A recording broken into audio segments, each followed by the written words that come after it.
Bible எடுத்துக்கலாம். தேவனுடைய வார்த்தை சொல்லுகிறது, மனுஷன் அப்பத்தினாலே மாத்திரமல்ல, தேவனுடைய வாயிலிருந்து புறப்படுகிற ஒவ்வொரு வார்த்தையினாலும் பிழைப்பான் என்று எழுதியிருக்கிறது. இதில் எழுதியிருக்கிற வார்த்தைகளை நான் விசுவாசிக்கிறேன். இயேசுவின் நாமத்தில் எல்லா நன்மைகளையும் பெற்றுக்கொள்வேன். ஆமேன். திருப்பவும் ஏசாயா தீர்க்கதரிசன புஸ்தகம் 58ஆம் அதிகாரம் 13ஆம் வசனம். என் பரிசுத்த நாளாகிய ஓய்வு நாளிலே உனக்கு இஷ்டமானதை செய்யாதபடி உன் காலை விலக்கி உன் வழிகளின்படி நடவாமலும் உனக்கு இஷ்டமானதை செய்யாமலும் உன் சொந்த பேச்சை பேசாமலும் இருந்து ஓய்வு நாளை மனமகிழ்ச்சி நாளென்றும் கர்த்தருடைய பரிசுத்த நாளை மகிமையுள்ள நாளென்றும் சொல்லி அதை மகிமையாக எண்ணுவாயானால் அப்போது கர்த்தரின் மனமகிழ்ச்சியாக இருப்பாய். பூமியின் உயர்ந்த இடங்களில் உன்னை ஏறி இருக்கும்படி பண்ணி உன் தகப்பனாகிய யாக்கோபுடைய சுதந்திரத்தால் உன்னை போஷிப்பேன். கர்த்தருடைய வாய் இதை சொல்லிற்று. ஆமேன். இந்த மாத வாக்கு தத்தம் பூமியின் உயர்ந்த இடங்களில் உன்னை ஏறி இருக்க பண்ணுவேன் அப்படிங்கிற வாக்கு தத்தம். இந்த ஆகஸ்ட் மாத வாக்கு தத்தப்படி பார்க்குறோம்.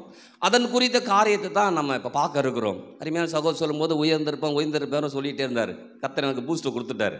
ஏன்னா சில வார்த்தைகள் நம்ம சொல்லும்போது அதுக்கு சாட்சியாக வார்த்தைகள் என்ன பண்ணும், வரணும். ஹல்லேலூயா.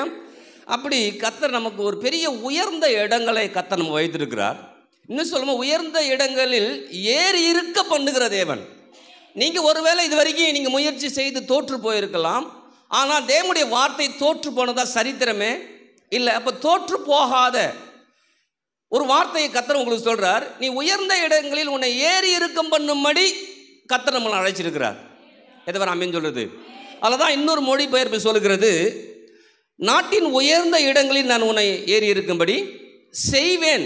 இங்கே ஏறி இருக்கும்படி பண்ணின்னு வருது. இங்கே சொல்லும்போது நான் செய்கிறேன், உனக்கு ஒரு காரியத்தை செய்கிறேன். என்னன்னா, இந்த உலகத்தில் இந்த தேசத்தில் உன்னை உயர்த்துவதற்கு யாருமே இல்லையா, நான் உன்னை உயர்த்துறேன். உன்னை சிறந்த முறையில் வாழ வைக்கலையா, நான் உன்னை வாழ வைக்கிறேன். நீ உயர்ந்த மேன்மையான இடத்துக்கு வர முடியலையா, நான் உன்னை மேன்மையான இடத்துக்கு கொண்டு வரக்கிறேன். தேவன் ஒரு சவாலாக சொல்கிறார். அப்போ சவாலாக இந்த வார்த்தை நீங்கள் ஏற்றுக்கொண்டீங்கன்னா நீங்கள் எந்த இடத்துல இருக்கலாம். நான் அடிக்கடி சொல்ல வேண்டியது சொல்லி கொண்டு இருக்கிறது, நீங்கள் படிச்சிருக்கலாம், படிக்காமல் இருக்கலாம், எழுத தெரியலாம், எழுத தெரியாமல் இருக்கலாம், சுத்தமாக எனக்கு ஒன்றுமே தெரியாமல் இருக்கலாம். ஆனால் ஒன்றுமே தெரியலாம், கர்த்தருங்கிறவர் தெரியுதா, கர்த்தர் வார்த்தை தெரியுதா, எந்த இடத்துல இருந்தாலும் அங்கே உங்கள் கர்த்தர் உயர்த்த போதுமானவராய் இருக்கிறார். ஆமென். அப்போ நாட்டின் உயர்ந்த இடத்துல கொண்டு போய் உட்கார வைக்கணும்னு விரும்புகிறார். அப்போ அந்த நாட்டை ஆளுகை செய்யக்கூடிய அளவுக்கு கர்த்தர் நம்மளை உருவாக்க விரும்புகிறார். விசேஷமாக புதிய ஏற்பாடு சபைகளை உருவாக்க விரும்புகிறார். சபை பிள்ளைகளை உருவாக்க விரும்புகிறார். அப்போ இங்கே இருக்கிற ஒவ்வொரு பிள்ளைகளையும் ஒவ்வொரு உயர்நிலை கொண்டு வரும்போது தேவனுடைய திட்டமாக இருக்குது, விருப்பமாக இருக்குது. அந்த உயர்நிலைக்கு செல்வதற்கு நீங்கள் விருப்பப்படுறீங்களா, நீங்கள் விரும்புறீங்கன்னா அதை செய்ய தேவன் போதுமானவராய் எதுவரை அமேன் சொல்லுது. அப்போ இந்த காலை வேளையில் கர்த்தருடைய வார்த்தை இதை சொல்லுது. என்ன சொல்லுது, நீ என்ன நிலையில் இருக்குன்னு சொல்லலை. இந்த உலகத்தில் போய் சொல்லி பாருங்கள், இந்த மாதிரி ஒரு பிரச்சனையாக இருக்குது, இந்த மாதிரி ஒரு கஷ்டமாக இருக்குன்னா, ஆமாம் அது அப்படி தான் இருக்கும்பாங்க இல்லையா. கண்ணு சரியாக தெரியல போய் கேட்டேன்னா சொல்லுவோம், உனக்கு வயசு என்னன்னு கேட்பாங்க. அப்புறம் காலு கையெல்லாம் குடையுதுங்கன்னா உனக்கு சுகர் டெஸ்ட் எடுத்து பாரும்பாங்க. ஆனால் கர்த்தர் வரும்போது கர்த்தர் எங்கே சுகர் எடுத்து டெஸ்ட் பாருன்னு சொல்லலை. அல்லேலூயா. சுகர் டெஸ்ட் எடுத்து பார்க்க தப்புன்னு சொல்லலை. ஆனால் சுகர் இல்லாமல் வாழ முடியும். எத்தனை மாதிரி அம்மேனுங்க 2 பேர் தான் சொல்கிறாங்க அம்மேன்னு. மற்றவங்களாம் அதெல்லாம் நீங்கள் சொல்கிறது சரிதான். நான் சொல்கிறேன், இயேசு நாமத்தினால சுகர் இன்றைக்கு மாற்றப்படுகிறது. அல்லேலூயா. ஏன்னா எல்லா நோய்க்கும் ஒரு நாமம் இருக்கு இல்லையா. அந்த நோய்க்கு எல்லா நாமத்தையும் மேற்கொள்ளக்கூடிய ஒரு நாமம் இயேசுவின் நாமம். அந்த நாமத்தை சொல்கிறேன். அப்போ அந்த நாமத்தை சொல்லும்போது என்ன நடக்கும், என்னுடைய சரீரத்தில் இருக்கிற எல்லா வியாதிகளும் கீழே போய் அந்த நாமத்தை நான் எந்த அளவுக்கு உயர்த்துகிறேனோ என் நோயெல்லாம் கீழே போகும். நான் மற்றும் இயேசுவின் நாமத்தை உயர்த்தி கொண்டு என்ன பண்ணுவேன். இப்போ பாட்டு கூட ஈஸியாக வந்துருச்சு. கத்தரையே பாடு சர்க்கரையே வராது. எவ்வளவோ ஈஸியாக சொல்லி பார்க்குறாங்க பாருங்க. ஒரு பாடு உண்மையிலே பாடு இருக்கு, கத்தரையே பாடு சர்க்கரையே வராது.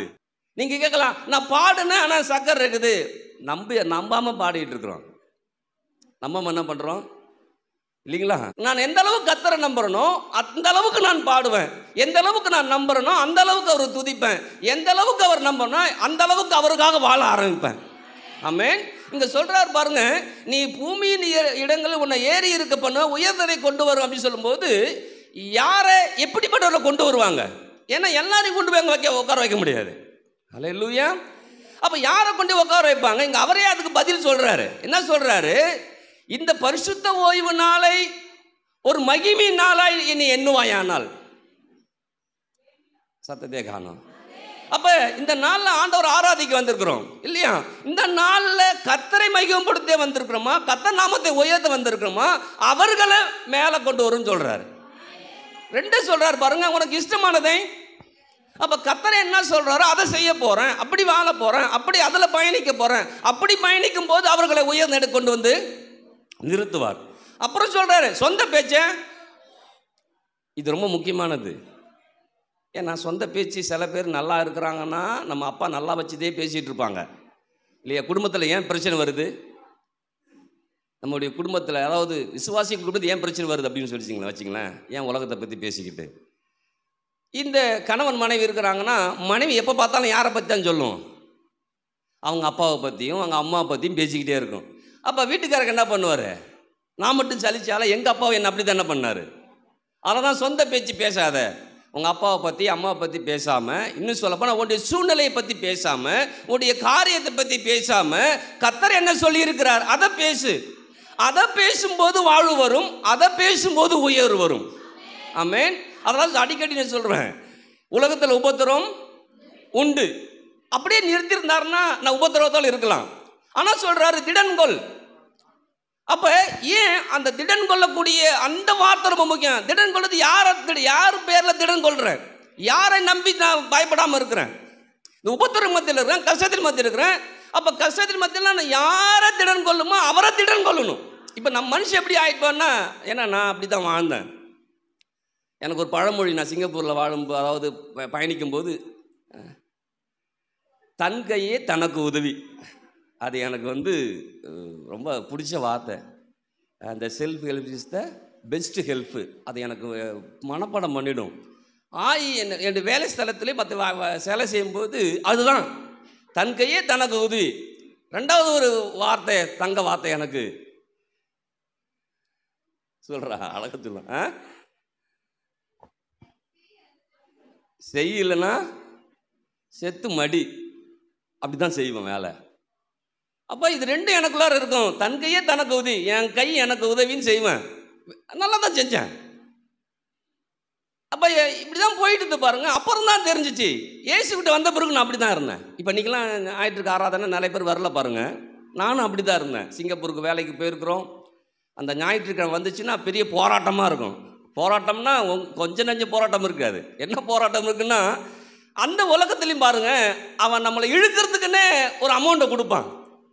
மற்ற நாட்களில் 9 மணி வரைக்கும், சாரி அங்கெல்லாம் 8 மணி, 8 மணிலேருந்து 5 மணி வரைக்கும் ஒரு சம்பளம் கொடுக்குறாங்கன்னா, சண்டே மாத்திரம் டபுள் பே கொடுப்பான்.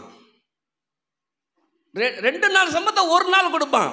அந்த ஒரு நாளும் ஃபுல் டே இருக்காது, ஆஃப் டே தான் இருக்கும். 8 மணிக்கு போகலாம், 12 மணிக்கு முடிஞ்சிடும். 12 மணிக்கு முடிஞ்சிருச்சுன்னா 2 நாள் சம்பளத்தில் ஒரு நாள் கொடுப்பான். அவங்க எப்படி இருக்கும்? என் ரூம் மட்டும் சொல்லுவானுவ, சிங்கப்பூர்லேருந்து வந்து நின்று கடவுளை ஆராதிக்க வந்தியா சம்பாதிக்க வந்தியான்னு கேட்பான் என்ன.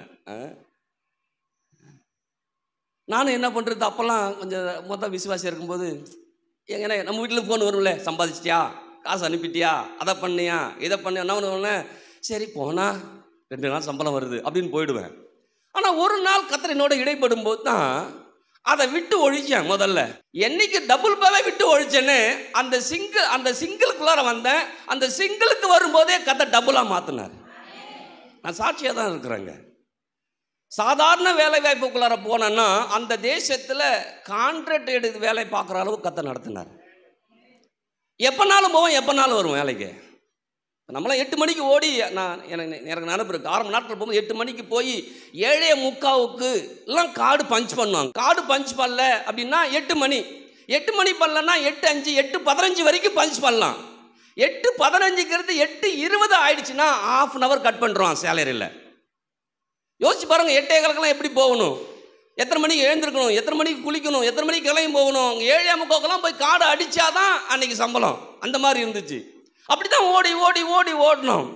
ஆனால் ஒரு நாள் வரும்போது நான் பார்த்தேன், நான் வாழ்ந்தேன் அந்த நாட்களில், இந்த 10-12 வருஷத்தில் அங்கே நான் வாழ்ந்ததில் 9 மணிக்கு 9:30 மணிக்கு 10 மணிக்கு தான் சைட்டுக்கே போவேன்.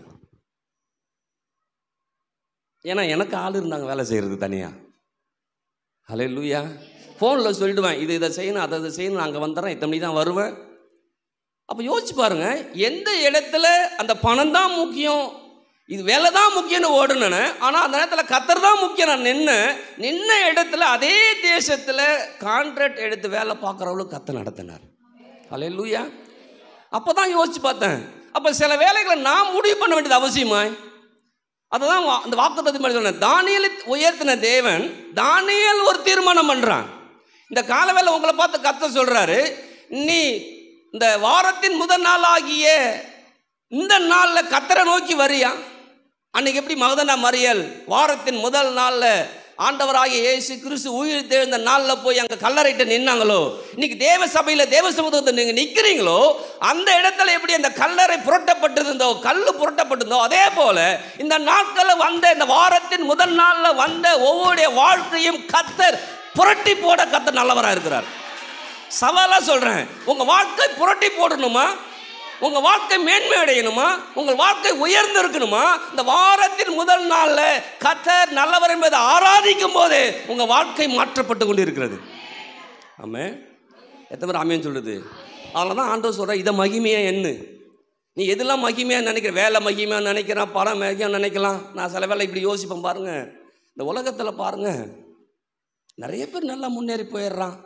இப்போ அம்பானி எடுத்துங்களேன், பயங்கரமான பவரான ஆளாக ஆகிட்டான், பணம் பொருளாதாரம் இருக்குது, அவ்வளோ வசதி வாய்ப்பில் வாழ்ந்து கொண்டிருக்கிறான். சொல்லும்போது தான் கர்த்தர் சொன்னார், அவன் மட்டும்தான்டா உயர்றான்,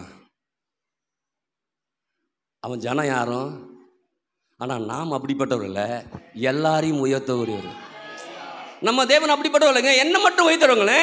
நான் உயரும் போது என் சபை பிள்ளைகள் எல்லாரும் உயர்ந்திருப்பாங்க. எத்தனை சொல்லு, நீங்கள் உயரும் போது நான் உயர்ந்திருப்பேன். அப்போ யோசிச்சு பாருங்க. அப்போ தான் கர்த்தர் கற்றுக் கொடுத்தாரு, நீ அவனை பார்க்காத, என்னை மட்டும் பாரு. இல்லையா? அவன் மட்டும்தான் சம்பாதிக்கிறான், அவனை மட்டும் தான் சொல்கிறான் இல்லையா? அவன் ஒரு மணி நேரத்துக்கு 187 கோடி அவனுக்கு வருமானம். எவ்வளோ சத்தம் கேட்க அவனுக்கு காசு. நமக்கு சத்தம் கேட்க காசு போகுதுன்னு நினைக்கிறோம். நான் சொல்கிறேன், அவனை காட்டிலும் கோடி மாட்டாங்க. ஹல்லேலூயா. வட்டி முதல்ல கர்த்தர் கொண்டு கொடுப்பாரு. 430 வருஷம் அடிமைத்தனத்தில் ஜனங்களை மீட்டு கொண்டு வரும்போது கர்த்தர் வெறுங்கையாக கொண்டு வரவே இல்லை, வெள்ளியோடும் பொண்ணோடும் புறப்பட்டு வந்தார்கள் பைபிள் சொல்லுது. இன்னைக்கு உங்களை பார்த்து கர்த்தர் சொல்றாரு, வாரந்தோறும் வரும்போது கர்த்தர் உங்களை வெறுமையாக அனுப்புவதில்லை, உங்களை ஆசீர்வாதான வார்த்தைகளை கொடுத்து உங்களை ஃபுல் பண்ணி, உங்களை எந்த அளவுக்கு வார்த்தை உங்களுக்குள்ளார ஃபுல்லாகுதோ, எந்த அளவுக்கு ஃபுல்லாகுதோ அந்த அளவுக்கு உங்கள் வாழ்க்கையில் ஆசீர்வாதங்கள் ஃபுல்லாகும். ஆமென். கிதியோன் மினிஸ்ட்ரியில் சொல்லக்கூடிய வார்த்தை அது வெறுமையா சேலஞ்சை திரும்பவே திரும்பாது, வெறுமையாக வரவே வராது, அது அனுப்பின காரியமாகும்படி. இன்னைக்கு அப்படிதான் கர்த்தர் நீங்க வாக்கு உங்களுக்கு கொடுக்குறாரு, பூமியின் உயர்ந்த இடங்கள் ஒன்று ஏறி இருக்க பண்ணுவேன். இந்த வார்த்தை உங்களை வெறுமையாக விடாது. அப்போ வெறுமையை விடாமல் இருக்கணும்னா நான் வாரம் ஆண்டவரை ஆராதிக்க வரணும், ஆண்டவர் வார்த்தையை கேட்கணும், கேட்ட வார்த்தையின்படி நடக்கணும், என் காலை நான் விளக்கணும்.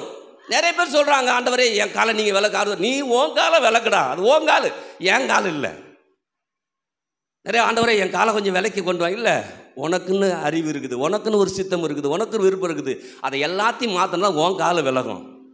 நீ நிறைய பேர் பாருங்கள், ஆண்டவரே இந்த தப்பு பண்ணுற ஆண்டவரே, அந்த தப்பு பண்ணுற ஆண்டவரே. இல்லைப்பா, உன் கைடு அது, நீ தப்பு பண்ணிகிட்டு இருக்கிற. ஆனால் நான் உதவி பண்ணுவேன். உனக்கு என்ன பண்ணுவேன்? ஆண்டவரை நடத்தும் போது நிறைய உதவி பண்ணிருக்கிறாருங்க. எதோ ராமன் சொல்லுது, இன்றைக்கும் கர்த்தர் நீங்கள் உங்கள் பிரச்சனை வெளில வரணும்னா ஒவ்வொரு ஆளும் அந்த இடத்துல வைப்பார். ஆனால் நாம் அவர்களை பெருசாக யோசிக்க மாட்டோம், நம்ம பிரச்சனை பெருசாக யோசிச்சுட்டு இருப்போம். இந்த காலை வேலை கர்த்தர் நம்மளை பார்த்து சொல்கிறாரு, உன் கூட இருக்கிறேன், உன் கூட இருக்கிறேன், உன் கூட இருக்கிறேன், உன் காலை நீ விளக்கும்படியாக உனக்கு உதவி செய்கிறேன். ஹல்லேலூயா. அதெல்லாம் உபாகம் 28 அழகாக சொல்கிறாரு, வலதுபுறம் இடதுபுறம் சாயாம, வலதுபுறம் இடதுபுறம் சாயாம இந்த தேவன் தான் தேவன் என்று இந்த தேவனை சார்ந்து வாழ்ந்து கொண்டிருக்கிறியா? வாழ்ந்து கொண்டிருக்கிற நம்மளை எங்கே கொண்டு வைக்கிறாராம்? உன்னை கீழாக்காமல் மேலாப்ப, உன்னை வாழாகாமல், ஆங்கில பைபிள் தலையாய் மாத்திரம் வச்சிருப்பேன்னு சொல்கிறாரு. அப்ப யோசிச்சு பாருங்க, இன்னைக்கு நீங்களும் நானும் வாளா இல்லாம தலையாய் இருக்கும்படியாய், கீழா இல்லாம மேலா இருக்கும்படியாய் கர்த்தர் ஒரு பெரிய திட்டத்தை வச்சிருக்கிறார். அந்த திட்டத்துக்கு நேராக கர்த்தர் உங்களை அழைச்சி கொண்டு வந்திருக்கிறார். நான் இன்னைக்கு தான் வந்திருக்கேன் சபைக்கு. எத்தனை பேர் சொல்றது? இதுவரை இந்த வார்த்தையை கேட்கவே இல்லை. எத்தனை பேர் சொல்றது? இன்னைக்கு சொல்றேன், இதுவரைக்கும் கேட்காத வார்த்தையை கர்த்தர் மட்டும் பேசிட்டு இருக்கிறேன். நிறைய பேர், ஏன்னா உலகம் சொல்லும் இல்லையா, நானே அதை யோசிச்சுருக்கிறேன். ஒரு குடிகாரன்னு வச்சிங்களேன், குடிகாரன் சொல்லுவான், உடனே நிறுத்திடாத அப்படிமா. சிகரெட்டு உடனே நிறுத்திட்டேன்னா அது என்ன ஆகிடும்? உனக்கு வாழ முடியாது. அது கொஞ்சம் கொஞ்சமாக நிறுத்து, கொஞ்சம் கொஞ்சமாக நிறுத்து. ஆனால் நான் பார்த்த ஆட்கள் எல்லாருமே, என்னுடைய சாட்சிகளில் நான் பார்த்த ஆட்கள் எல்லாமே உடனே நிறுத்தின ஆள். அவர் சொன்னார் பாருங்க, இதெல்லாம் நான் நிறுத்திட்டேன், ஊர் தான் சொல்லும் கொஞ்சம் கொஞ்சமாக நிறுத்துன்னு. ஆனால் கர்த்தர் நிறுத்துன்னு சொல்லிட்டாருன்னா, நிறுத்திட்டோம்னா அதுலேருந்து என்ன பாதுகாக்கிற கர்த்தராக இருக்கிறாருன்னாரு. ஹல்லேலூயா. உன் காலை நீ விளக்கணும், உன் வழியை நீ மாற்றணும், உன் பேச்சு நீ மாற்றணும். நீ மாற்றி தேவனை மகிமையா எண்ணி வந்தான்னா, உன் பேச்சை பேசாமல் தேவனுக்கு அது மகிமை சேர்க்கும்படியா நான் பேச போகிறேன்னு நினைக்கும் போது அதில் கர்த்தர் மகிமைப்படும்படியா காரியத்தை என்ன பண்ணுவார்? எத்தனை ஆமீன் சொல்கிறது? அப்போ இந்த கால வேளையில் நீங்களும் நானும் உயர்த்தப்படணும் தேவன் விரும்புகிறார். உயர்த்தக்கூடிய வார்த்தைகள் தேவன் பேசிக்கொண்டிருக்கிறார். பேசக்கூடிய வார்த்தைகள் நீங்கள் ஏற்றுக்கொள்ளும் போது, ஏற்றுக்கொண்டவர்கள் எத்தனை பேர்களோ, ஏற்றுக்கொண்டவனா ஆண்டவர் தான் இயேசுன்னு ஏற்றுக்கொள்ள ரைட்டு. ஆனால் நிறைய பேர் ஆண்டவர் மட்டும் ஏற்றுக்கிட்டாங்க, ஆண்டவர் சொல்லக்கூடிய வார்த்தைகளை ஏற்றுக்கொள்ள மறந்துடுறாங்க, தவறிடுறாங்க. இந்த வார்த்தை என்பது இருபுறமும் கருக்குள்ள பட்டயம். இந்த இடத்துல நான் நிற்கிறேன்னா, இந்த வார்த்தையானது நான் பிரசங்கம் பண்ணும்போது என்னை உருவ குத்தும், என்னை சரிப்படுத்தி திரும்ப கொண்டு வந்து நிற்கும். நான் எத்தனை முறை நான் பார்த்துருக்கேன். சில முறை நான் பிரசங்கம் பண்ணி பேசிட்டு வந்துடுவேன், ஆனால் வந்தும்போது எனக்குள்ளே உறுத்தலாக இருக்கும். ஆனால் அடுத்த வாரம் வரும்போது நான் அதில் மாற்றப்பட்டிருப்பேன். ஹல்லேலூயா. இன்னைக்கு சொல்கிறேன், கேட்குற வார்த்தை உங்களை மாற்றுதான். மாற்றுவதற்கு நீங்கள் இடம் கொடுக்குறீங்களா? ஏன்னா பைபிள் சொல்லுது பாருங்க, அழகாக சொல்லுது. ஜெபத்தை பற்றி சொல்லும்போது, பரலோகத்திலே உம்முடைய சித்தம் செய்யப்படுகிறது போல பூலோகத்தில் செய்யப்படுவதாக. எப்படி செய்வார்? ஆண்டவரே, நான் என்னுடைய சித்தத்தையும் விருப்பத்தையும் விட்டு உம்முடைய சித்தத்து விருப்பத்துக்கு நேரம் வரேன். அப்படி வரும்போது கண்டிப்பா உம்முடைய சித்தம் அங்கே நிறைவேறது போல என்னை கொண்டு உம்முடைய சித்தத்தை என்ன பண்ணுங்க இந்த பூமியில். எத்தனை பேர் ஆமீன் சொல்றது? அப்போ இந்த கால வேலை நல்லா விளைக்கணும். உம்முடைய சித்தம் இந்த பரலோகத்தில் செய்யப்படுவது போல பூமியில் இந்த புதிய ஏற்பாடு சபை இருக்கிற ஒவ்வொரு பிள்ளைகள் வாழ்க்கையில் அது நிறைவேறும்படியாக நான் ஜெபிக்கிறேன். ஹல்லேலூயா. எத்தனை பேர் ஆமீன் சொல்றது? அப்போ எத்தனை பேர் உயர்ந்த நிலைக்கு வரணும்? ஆமென். அப்போ உயர்ந்த நிலைக்கு கொண்டு வரும்படியாக கர்த்தர் உங்களை அழைச்சி கொண்டு வந்திருக்கிறார். அழைத்த தேவன் அவர் உண்மை உள்ளவராய் இருக்கிறார். அப்போ யாரையும் எவரையும் நம்பாமல், வலதுபுறம் இடதுபுறம் சாயாமல், அதை எடுத்து வாசிங்க பார்ப்போம். இன்னும் நான் உனக்கு விதிக்கிறேன், உன் தேவனாகிய கர்த்தரின் கட்டளைகளை கை கொள்ளவும் அவைகளின்படி நடக்கவும் அவைகளுக்கு செவி கொடுத்து வந்தால். நிறுத்தும் கொஞ்சம் நேரமா. செவி கொடுத்து. அப்போ நாம் ஒரு உயர்ந்த நிலைக்கு போகணும்னா இன்னைக்கு மாத்திரம் செவி கொடுத்துல, ஒவ்வொரு நாளும், ஒவ்வொரு நிமிஷமும், ஒவ்வொரு வாரமும், ஒவ்வொரு மாதமும் நான் செவி கொடுக்கணும். அவ்வளோதான் பைபிள் சொல்லுது. கேட்க காதுள்ளவன் காது இருக்கா? சத்தத்தை காணுமே. அடிக்கடி காதை எங்கேயாவது கைட்டி வச்சு வந்துட்டோமா, தோடை கைட்டி வைக்கிற மாதிரி. அவ்வளோதான் கர்த்தர் கராரா பேசுறாரு. கேட்க காதுள்ளவன் கேட்க கடவன். அப்படின்னா நான் காது இருக்காப்பா, நீ காதை வேற எதுக்கும் கேட்காத. வேற எதுக்காவது கேட்டன்னா அதில் போயிடுவேன். இப்போ வரும்போது வழி கேட்டு வரோம், அவன் ஒரு வழியை சொல்லி அவன் அனுப்பிட்டான்னா அந்த காது என்ன கேட்டது அது வழி என்ன பண்ணுவோம். அப்போ கர்த்தர் சொல்கிறாரு, எந்த பக்கமும் இந்த பக்கம் போகாமல் என்னை நோக்கி பாரு. நோக்கி பார்க்குற முதல்ல நான் பேசும்போதெல்லாம் செவி கொடுத்து வந்தால். சொல்லுங்கள், செவி கொடுத்து வந்தால். சொல்லுங்கள், செவி கொடுத்து வந்தால். செவி கொடுத்து. அப்போ இது தொடர்ந்து செய்யக்கூடிய விஷயம், ஒரு நாளில் செய்யக்கூடிய விஷயம். அப்போ இன்னைக்கு நீங்களும் நானுங்க சொல்லுது, நீங்கள் செவி கொடுத்து வந்தால் கர்த்தர் உன்னை வாளாக்காமல் தலையாக்குவார். ஆங்கில பைபிள்லாம் பட்டு அப்படிலாம் வரும். ஏன் சொல்லுன்னா, நீ இதை செஞ்சன்னா கண்டிப்பாக உன்னை மேலே என்ன பண்ணுவேன். நீ கர்த்தர் நம்மளை பார்த்து சொல்கிறாரு, நீ கீழே கிடக்கிறன்னா உன்னை மேலே கொண்டு வரதுக்கு என்னால் முடியும். ஆனால் நீ என் வார்த்தைக்கு செவி கொடுக்குறியா? நீ என் வார்த்தைக்கு செவி கொடுத்தனா கண்டிப்பாக உன்னை கீழே கிடக்கிற என்ன பண்ணுவேன், மேலே கொண்டு வந்தேன்னு. அப்போ கர்த்தரை பார்த்துறாரு, கர்த்தரை உன்னை வாளாக்காமல் தலையாக்குவன், நீ கீழாகாமல் மேலாய் மாத்திரம் இருப்பேன் அப்படின்னு சொல்லலாமா? அப்போ இன்னைக்கு நாம தான் நம்ம காலை விளக்கணும். ஹல்லேலூயா. எத்தனை பேர் ஆமென் சொல்லுது? அப்போ ஞாயிற்றுக்கிழமைனா காலை எங்கே தான் போகணும்? வாரத்தின் முதல்ல எங்கே தான் போகணும்? இதை விட்டுட்டு வேற போனோம்னா நான் விரும்புறதை செய்கிறேன், அதில் எந்த பலனும்? ஆனால் அங்கே எல்லாத்தையும் விலைக்கு நான் இங்கே வரும்போது அவர் விரும்புறதை செய்கிறேன். பெரிய மாற்றங்க இது. சிம்பிளாக நீங்கள் சொல்கிறீங்க, நீங்கள் வந்தவங்களே ஒரு சிம்பிளாக வந்தீங்கன்னா சொல்கிறேன், கர்த்தருடைய விருப்பத்தை செய்யும்படியாக வந்திருக்கிறீங்க. ஹல்லேலூயா. நீங்கள் ஏதோ வந்திருக்கலாம், வாரத்துக்கு மாதத்துக்கு வர சொல்லிட்டாருங்க. எனக்கு உங்களுக்கு தெரியுமா, பஸ் இல்லை, வண்டி இல்லை, எதுவுமே இல்லை, நான் எவ்வளோ கஷ்டப்பட்டு வந்தேன் தெரியுமா? டேவிட்லாம் சைக்கிள்லேயே வந்திருக்கிறாரு எக்ஸசைஸ் பண்ணிக்கிட்டு. உங்களுக்கு தெரியுமா என் நிலமை அப்படிங்கிற கர்த்தர் சொல்கிறாரு மாற்றும்படியா. ஹல்லேலூயா. ஏன்னா எத்தனையோ தோல்விகளை பார்த்துட்டோம், எவ்வளோ கஷ்டத்தை பார்த்துட்டோம், எவ்வளோ இழந்து போனதை பார்த்துட்டோம். எவ்வளோலாம் இழந்து போனோமோ அதெல்லாம் திரும்ப கொடுக்கக்கூடிய தேவன்கிட்ட வந்திருக்கிறோம். அதான் வேதம் சொல்லுது, இழந்து போனதை தேடவும் ரட்சிப்போமே. இயேசு வந்திருக்கிறார், இயேசுவை நீங்க பார்க்க வந்திருக்கீங்க, இயேசு வார்த்தை கேட்க வந்திருக்கீங்க. எதை இழந்தமோ அதை எல்லாம் திரும்ப கொடுக்கிற தேவன் என்ன பண்றாரு? ஆமென். எத்தனை பேர் ஆமென் சொல்லுது? அப்ப இழந்து போனதை பேசுறது இல்ல, என்ன பேசுறேன்னா அதான் எனக்கு வரும். ஹல்லேலூயா. உன் வாயின் பலனால் உன் வயிறு நிரம்பும். உங்க வாழ்க்கை நிரம்பணுமா? உங்க குடும்ப சமாதானமுங்க, உங்க வாயை கர்த்தருடைய வார்த்தையால நிரப்புங்க. நிரப்பும் போது அந்த வாயின் பலனால் உங்க வாழ்க்கை என்ன பண்ணும்? நிரம்பும். ஆமென் சொல்லலாமா? அதை விட்டு எப்ப பாரு இந்த ஊர்ல இப்படிங்க, அது அப்படிங்க, அது இவங்கங்க, அது அவங்கங்க, இதெல்லாம் சொந்த பேச்சு. எனக்கு யாருமே உதவி செய்யல, இது அதை விட சொந்த பேச்சு. கர்த்தர் கூட இருக்கிறாரு, கர்த்தர் ஆலயமாக நாம் இருக்கிறோம், அவர் உள்ளே இருக்கிறாரு. எல்லாத்தையும் வச்சுக்கிட்டு எனக்கு யாரும் இல்லைன்னா அவர் ஒன்றுமே செய்ய மாட்டார், அப்படி தான் உட்காந்துருப்பார். ஆனால் கர்த்தர் எனக்கு சகாயார். மனுஷன் என்ன செய்வான் என்று நான் சொல்லலாமேன்னு சொன்னா அவர் செஞ்சுக்கிட்டே இருப்பார். அதான் சொல்ற, நீ செவி கொடுத்து வந்தால் எதை செவி கொடுக்குறியோ அதை பேசுவ.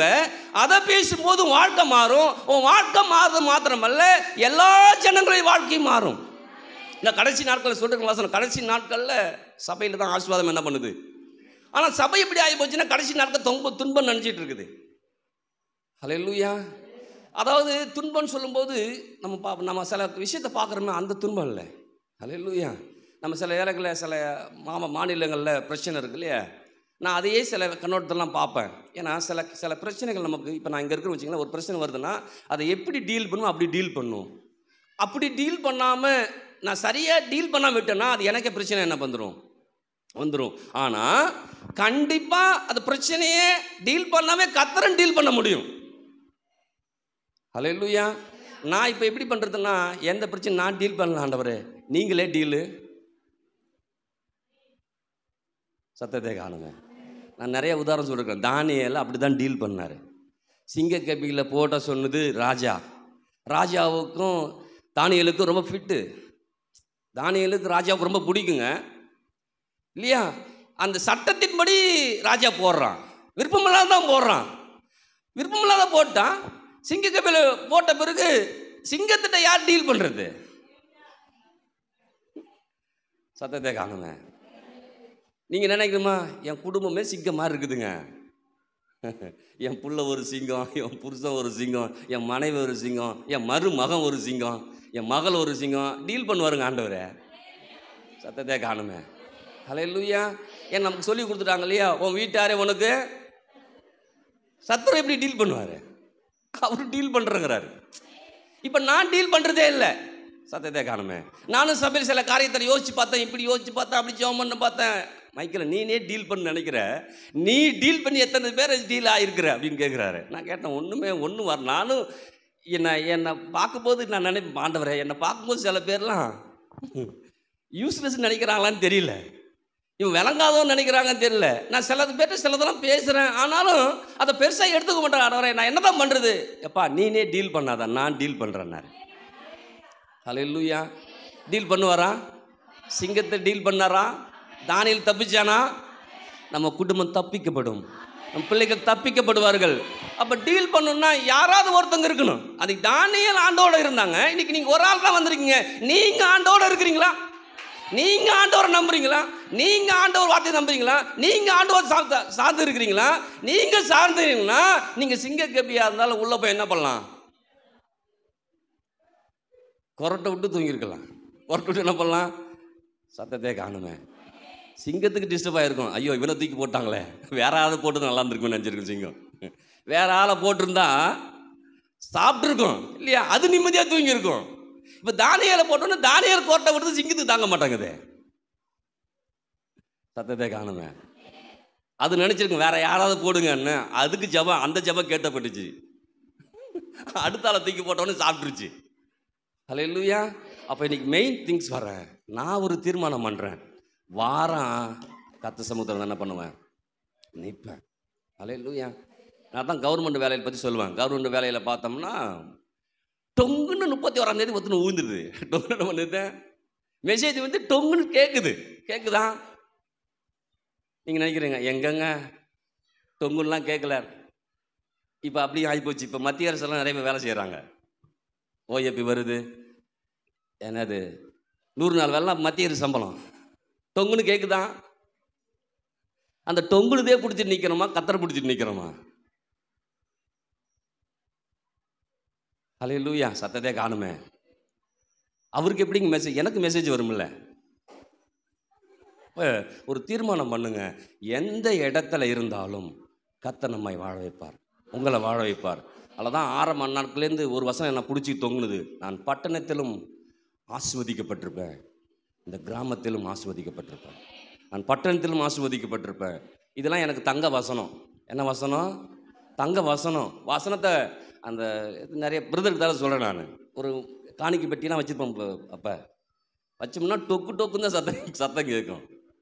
வரும்போதெல்லாம் அந்த சில்லறமா எங்கே கிடைக்குதே கிடைக்காது, நம்மக்கிட்ட கிடைச்சிருச்சுங்கிற பொட்டி கடைக்காரங்க நம்மகிட்ட வெயிட் பண்ணிட்டு இருப்பாங்க காலையில் சில்லறைக்கு ரெடியாக. அது பாஸ்டர் நிறையா கொண்டு போய் என்ன பண்ணுவாங்க, அப்போ பார்த்து டொக்கு டொக்குன்னு சத்தம் கேட்கும். அது இவ்வளோ தான் பாஸ்டர். அப்புறம் இருக்கும் நம்ம இடம் 10க்கு 10 தான். அதில் ஒடிஞ்சிக்கிட்டு நிற்பேன். இப்படி இப்போ கொஞ்சம் தப்பு இருக்குது, இப்படி நிற்பேன். அதுலேயே ஆராதனை பாட்டெலாம் பண்ணி முடிச்சுட்டு இங்கே ஒரு பொட்டி இருக்கும் பாருங்க, டொக்கு டொக்குன்னு விழும். எனக்கு காது வலிச்சிச்சு, ஏன்னா டொக்கு டொக்குன்னு விழுதுன்னு. அப்புறம் தான் பிளாஸ்டிக் மாற்றணும். அது ஏன்னா நம்ம பாரம்பரியத்தில் வந்துட்டோம்ல, அது பொட்டி வச்சே பழகிட்டோம்ல. இன்றைக்கி நிறைய பேர் கேட்குறாங்க காணிக்கை பெட்டி எங்கே இருக்குதுன்னு. நான் சொல்கிறேன் ஜிபேவாக இருக்குது. அதில் போடாத அமௌண்ட்டை இதில் போடலாம், அதில் போடாத அமௌண்ட் என்ன பண்ணலாம் போடலாம் சொல்லி அவங்க சிரிப்பாங்க. என்னங்க இப்படி சொல்கிறீங்க? இல்லைங்க, நான் வச்சு பார்த்துட்டேன், அது எல்லாம் டொக்கு டொக்குன்னு சத்தம் கேட்டுச்சு. என்னைக்கு அந்த பொட்டியை மாற்றணும் அப்போ தான் டொக்கு டொக்குன்னு விழுந்துச்சு, டக்கு டக்குன்னு கட்டணும். அப்போ தானியேலை பற்றி பார்க்குறோம். தானியேல் தீர்மானம் பண்ணது போல் இங்கே வந்திருக்கிற ஒரு பிள்ளை தீர்மானம் பண்ண கூட அந்த ஒரு பிள்ளையை கொண்டு கத்த செய்ய போதுமானவராய் இருக்கிறார். இன்னைக்கு வாலிப பிள்ளைகளாம் நான் தான் திரும்ப சொல்றது. யோசிப்பு தீர்மானம் பண்ணுறான், கத்தருக்கு விரோதமாக நான் பாவம் செய்ய. அப்போ யோசிப்புக்கு பிடிக்குதா? சத்தத்தை காணுங்க. அவனுக்கு பிடிக்கல. ஏன் பிடிக்கல? கத்தருக்கு பிடிக்கலைங்க, அதனால எனக்கு பிடிக்கல. உங்களுக்கு எப்படி? கத்தருக்கே பிடிக்கலாம், எனக்கு பிடிக்கும். நம்ம எப்படி சொல்கிறோம்? அவருக்கு என்ன தெரியும்? அவர் என்ன சாப்பிட்றாரா கொன்றாரா? நம்ம சாப்பிட்றோம், நமக்கு பிடிக்குது. இல்லை இல்லை, கத்தருக்கு பிடிக்கலையா? எனக்கு பிடிக்கல. சத்தத்தை காணுமே. ஏன்னா உயர்வு தேடி வரணுங்க, உயர்ந்த நிலைக்கு போகணும். ஏதோ சாப்பிட்டோம், ஏதோ வாழ்ந்தோம், ஏதோ செத்தன்னு கிடையாது. நான் தான் சொல்கிறேனே, அந்த அம்பானி அவன் மட்டும்தான் வாழ்வான். ஆனால் நான் வாழ்ந்தேன்னா ஊரே வாழும், தேசமே வாழும். அப்போ நீங்கள் வாழ்றது எவ்வளோ முக்கியம்னு யோசிச்சிங்க. இந்த கீழப்பெருமை வாழணும்னா அது உங்கள்கிட்ட தான் இருக்குது, என்கிட்ட தான் இருக்குது. சுற்றுப்பட்டாரம் வாழணும்னா உங்கள்கிட்ட தான் கிட்ட இருக்குது. நீங்கள் வைத்திருக்க பணம் பொருளாத இல்லைங்க, கத்தர் அப்படிப்பட்டவர். கத்தரை நம்ம ஆராதிக்கும் போது இந்த ஊர் வாழும், கத்தரை ஆராதிக்கும் போது பக்கத்து ஊர் வாழும், கத்தரை ஆராதிக்கும் போது அந்த பக்கத்து வரும். அப்போ நான் ஆராதிக்க ஆராதிக்க ஆராதிக்க சுற்றுப்புற எல்லா ஜனங்களும் வாழ ஆரம்பிப்பீங்க. வாழ ஆரம்பிக்கும் போது இந்த கடைசி நாட்களில் ஆலயமாகிய பர்வதத்தின் கொடுமிடியில் வந்து எல்லா ஜனங்களும் இங்கே வந்து திரளான ஜனங்களை ஓடி வந்து இல்லையா அப்படின்னு சொல்லுது ஏசாயா 2:2. கொடுமிடி ஸ்தாபிக்கப்பட்டு அங்கே எல்லாரும் என்ன பண்ணுவாங்க? ஓடி வருவாங்க. அப்போ எல்லாரும் ஓடி வரக்கூடிய ஒரு நாட்கள் என்ன பண்ணுது இருக்குது. அல்லேலூயா. சகோதரர் சொன்ன போல இடம் பத்தலைன்னா நான் இப்போலாம் யோசிச்சுட்டே இருக்கிறேன். ஒரு பாஸ்டர் சொன்னார், நீங்கள் இங்கே கட்டிட்டீங்க, அங்கேருந்து கட்ட நல்லா இருக்குங்கண்ணே. நான் யோசிச்சு இப்போ அங்கேருந்து தான் கட்ட ஆரம்பிக்கணுமேட்டு. இதை பற்றி பெருசாக யோசிக்கலை. அங்கேருந்து ஆரம்பிச்சு ஆண்டவரை இனிமேட்டு ஆரம்பிச்சா. ஹல்லேலூயா, ஹல்லேலூயா. அப்போ ஏன்னா அன்னைக்கு அந்த அளவுக்கு அறிவில்லை, அன்னைக்கு அந்த அளவுக்கு அறிவில்லை. இங்கே கொட்டின மண்ணை அங்கே கொட்டுக்கலாம்ல, கழிட்டுருச்சு. ஆனால் இப்போ கர்த்தர் கொடுக்குறாரு, ஞானத்தை கொடுத்து, அறிவை கொடுத்து, ஆற்றலை கொடுத்து, இப்படிலாம் நீ செய்ய முடியும். ஹல்லேலூயா. அப்போ உயர்ந்த இடங்களில் ஒவ்வொரு பிள்ளைகளையும் ஏறி இருக்க பண்ணும் கடவுள் விரும்புகிறார். அன்னைக்கு யோசேப்பு விரும்பினா நடந்துச்சு. பைபிளில் நடக்காத ஒன்றும் சொல்லவே இல்லைங்க. ஹல்லேலூயா. நடந்தது சொல்லுது, நிறைவேறது சொல்லுது. நடந்ததும் நிறைவேறதும் வேறு உலகத்தில் இல்லை, வேறு உலகத்தில் போன உலகத்தில் நடந்துச்சுங்க. இந்த உலகம் அப்படி இல்லை, இதே உலகம், இதே மண், இதே ஜனங்கள், இதே தான். என்ன நடந்திருக்குது? அன்னைக்கு விளக்கு இல்லாமல் இருந்துச்சு, விளக்கு வந்திருக்குது. ஃபேன் இல்லாமல் இருந்துச்சு, ஃபேன் வந்திருக்குது. மைக் இல்லாமல் இருந்துச்சு, மைக் வந்திருக்குது. இதுதான் மாறிக்க தவிர உலகம் மாறவே சத்தத்தை காணுமே. அப்போ அதே உலகத்தில் தான் நான் சொல்கிறேன் இயேசுவும் வந்தார். எங்கே போனாலும் அற்புதம் நடந்துச்சு. ஏன்? தேவன் அவரோடு இருந்தார். நீங்கள் நானும் சொல்கிறேன், ஐயே இல்லைன்னா கர்த்தர் உங்களை வாழ வைக்க போதுமானவராய் இருக்கிறார். அதுதான் பைபிள் சொல்லி, இரவும் பகலும் தியானிக்கிறியா வழி உண்டு. ஹல்லேலூயா. இரவும் பகலும் வேலையிலே தியானிக்காத. சில பேர் அதை தியானிக்கிறாங்க, எனக்கு வேலையே இல்லை, எங்கே போனாலும் வேலை கிடைக்க மாட்டேது, எங்கே போனாலும் வேலைக்கு சம்பளம் கிடைக்க மாட்டேது. இதே இல்லை, வேலையே இல்லைனாலும் கர்த்தருடைய வார்த்தை நான் தியானிப்பேன். ஆமென். அப்போ ஒவ்வொரு நாளும் கர்த்தருடைய வார்த்தைக்கு நான் செவி கொடுக்கும் போதெல்லாம், கர்த்தருடைய வார்த்தைக்கு செவி கொடுத்துக்கிட்டே இருக்கும் போதெல்லாம் கர்த்தருடைய வார்த்தை என்னை உயர்த்து கொண்டே என்ன பண்ணும்? ஆமென் சொல்லுது. இப்போ ஒவ்வொருத்தரும் உயரும்படியாய், சிறந்திருக்கும்படியே கர்த்தர் அனுகிரகம் செய்கிறார். இன்னைக்கு இந்த சபைக்கு அது அனுகிரகத்தை செய்கிறார். இந்த வந்த ஒவ்வொரு பிள்ளைகளுக்கும் அனுகிரகத்தை செய்கிறாமே. அப்போ எல்லாரும் ஓடி வரும்போது நான் அதில் முன்னாடி இருக்கணும். நீங்கள் யார் இருக்கணும்? முன்னாடி நீங்கள் இருக்கணும். ஆமென். ஏன்னா இதே வசனத்தை மீகால சொல்கிறாரு, 4ஆம் அதிகாரத்தில் 1-3 அதே சொல்லுது. ஏன் அதில் 2 வசனத்தை திரும்ப குறிப்பிடனா, கடைசி நாள் சொல்லும்போது உபத்திரவம், பாடு, துன்பம், கஷ்டமே கேள்விப்பட்டிருக்கிறோம். ஆனால் ஏன் காதில் இதுதான் விந்துச்சு. எது விந்துச்சு? கடைசி நாட்களில் திரளான ஜனங்கள் என்ன பண்ணுவாங்க? சபையை நோக்கி வருவாங்க. மொதல் என் கேளுங்க என்ன சொல்கிறாரு பாருங்க, என்னை கேளும், அவரை கேளு, நான் ஜாதிகே உனக்கு சொந்தமாகும், பூமியின் எல்லைகள் உனக்கு சொந்தமா. என் காதல இதுதான் கேட்குது. என் காதல கேட்குறது உங்கள்கிட்ட பேசுகிறேன். உங்கள் காதல் எது விதோ அதை கேட்டு நீங்கள் பேசுங்க ஆண்டவர்கிட்ட. ஹல்லேலூயா. அப்போ ஆண்டவர் சொல்கிற, என்ன கேளுப்பா, இந்த பூமியை உனக்கு சொந்தமாக்குறேன், எல்லா ஜனங்களும் சொந்தமாக்குறேன்னு சொல்கிறார். நான் என்ன சொல்கிறேன், ஆண்டவரே என் காது கேட்டுருச்சு, அந்த கேட்ட காதை வச்சு நான் என்ன பண்ணுறேன், திரும்ப நான் பேச ஆரம்பிக்கிறேன். பேச ஆரம்பிக்கும் நான் நினைக்கிறேன் திரளான ஜனங்கள் ஓடி என்ன பண்ணுவாங்க? வருவார்கள். யோசிச்சு பாருங்க. அதை தான் இன்றைக்கி நான் யோசிச்சு பார்க்குறேன். இந்த வசனத்தை பார்க்கும்போது திரளான ஜனங்கள் ஓடி வருவாங்க. இடங்கொள்ளாத அளவுக்கு கர்த்தர் ஆத்துமாக்களை நிரப்புவார். அந்த ஆத்துமாக்களை நிரப்புவதற்காக கர்த்தர் நம்மளை நீ கொண்டு வந்திருக்கிறாரு. இங்கே இருக்கிற ஒவ்வொரு பிள்ளைங்க அதை ஜெபிக்கணும். ஆண்டவரே நான் கேட்குறேன், சபைக்கு ஆத்துமாக்களை கொடுங்க. அதாவது பாவத்திலையும் சாபத்தில் இருக்கிற அழிந்து போகிற ஆத்துமாக்கள் சபைக்கு நேராக வருட்ட ஆண்டவரே, எல்லாரும் ரட்சிக்கப்படட்டும் ஆண்டவரே. ஒவ்வொரு ஜனங்களும் கேட்கும் போதெல்லாம் கேட்கிற ஜெபத்தை, அதாவது பேசுகிற ஜெபத்தை கேட்கிற தேவன் என்ன பண்ணுறாரு? இருக்கிறார். ஆமென். இப்போ இன்றைக்கி நீங்கள் முடிவு பண்ணிக்கணும், நான் மேலே தான் வருவேன். ஆமென். ஹல்லேலூயா. அங்கே சொல்லுது, பாபிலோன் மாகாணம் முழுவதுக்கும் தானியேலை அதிகாரம் வச்சார். எந்த தேசத்தில்? அந்நிய தேசம். சிறையிருப்பில் போன ஒரு ஆளை கொண்டு போய் மேலே வைக்க முடியுமா? முடியாது. ஆனால் கர்த்தர் மேலே கொண்டு வந்து வச்சார். அதில் ஒன்று சொல்லுது பாருங்க, பாபிலோன் மாகாணம் முழுவதும் எப்படி அதிகாரம் ஆக்குனானா, இவன் மற்ற எல்லாரை காட்டிலும் 10 மடங்கு ஞானம் இருந்துச்சு. அது மாத்திரமல்ல, தேவ ஆவியானவர் அவங்கிட்ட தான் இருந்தாருன்னு அவன் சொல்கிறான் பதில். அப்போ தேவ ஆவியானவர் உங்கள்கிட்ட இருக்கிறாரா? ஹல்லேலூயா. கண்டிப்பாக 10 மடங்கு ஞானம் உங்களுக்குள்ள கர்த்தர் என்ன பண்ணுவார்? அப்போ தேவ ஆவியானவர் உங்களோடு இருந்து எப்படி தானியோடு இருந்து காரியத்தை நடத்தினாரோ, அதே போல் ஆவியானவர் உங்களோடு இருந்து அசைக்க முடியாத காரியத்தை அசைக்கும்படியாய், சாதிக்க முடியாத காரியத்தை சாதிக்கும்படியாய், நிறைவேற்றாத காரியத்தை நிறைவேற்றும்படியாய், இதுவரை செய்யாத காரியத்தை செய்யும்படியாய் தேவன் உங்களோடு இன்னைக்கு இருக்கிறார். ஹல்லேலூயா. சொல்லுங்கள், உயர்ந்த இடத்துல என்னை உட்கார வைப்பார். நான் எல்லாருக்கும் ஆசீர்வாதமாக இருப்பேன். அநேக ஜனங்களுக்கு ஆசீர்வாதமாக இருப்பேன். அநேக சபைகளுக்கு ஆசீர்வாதமாக இருப்பேன். அநேக சபைகள் எழும்புவதற்கு, கட்டுவதற்கு நான் ஆசீர்வாதமா இருப்பேன். ஆமே, அதுக்காக கர்த்தர் அழைச்சிருக்கிறாரு. இந்த கண்ணோட்டத்தில் வேலை செய்யுங்க, வேற சந்தோஷமாக இருக்கும். எனக்கு என்னென்ன தேவைகள்னு எழுதி வச்சுட்டு இருக்கிறேன். இப்போ சபை கட்டும்போது எழுதி வச்சுங்க, நான் என்னென்னலாம் எழுதி வச்சனோ எல்லா தேவைகளும் கர்த்தர் சந்திச்சார். நான் ஒரு நாள் நோட்டை எடுத்து பார்த்து டிக் பண்ணேன், இது முடிஞ்சிச்சு, இது முடிஞ்சிச்சு, இது முடிஞ்சிச்சு, இது முடிஞ்சு. ஏன் என்னை ஆண்டவர் எதை சொன்னார், அதுக்காக ஜெபிக்க சொன்னார். அதற்குரிய பதிலை கர்த்தர் கொடுக்கும்போது நான் கர்த்தரை மையப்படுத்தும்படி அதை டிக் பண்ணி, ஆண்டவரே உமக்கு ஸ்தோத்திரம், ஆண்டவரே உமக்கு ஸ்தோத்திரம், ஆண்டவரே உமக்கு ஸ்தோத்திரம். ஏன் கர்த்தர் அதை நிறைவேற்ற போதுமானவராய். ஹல்லேலூயா. அப்போ குறைவை பற்றி யோசிக்காதீங்க, குறைவை நிறைவாக்குற தேவனை பற்றி யோசிங்க. அப்போ ஆவியான உங்களோடு இருக்கிறார். இந்த ஆவியான தூக்கப்படுத்தா மட்டும் வாழ்ந்துருங்க, ஆவியான சொல்கிறத மட்டும் கேளுங்க. அப்படி கேட்கும்போது ஆவியானவர் உங்களை கொண்டு பலத்த காரியத்தை அப்படின்னு சொல்லலாமா, பெரிய காரியங்களை செய்ய தேவன் என்னை அழைச்சிருக்கிறார். பெரிய நோக்கத்தையும் திட்டத்தையும் கர்த்தர் வைத்திருக்கிறார். பெரிய நோக்கமும் திட்டத்தையும் கர்த்தர் என்னை கொண்டும், இந்த சபையை கொண்டும், என் பிள்ளைகளை கொண்டும் கர்த்தர் நிறைவேற்றுவார். ஆமென். எழுந்திருக்கலாமா?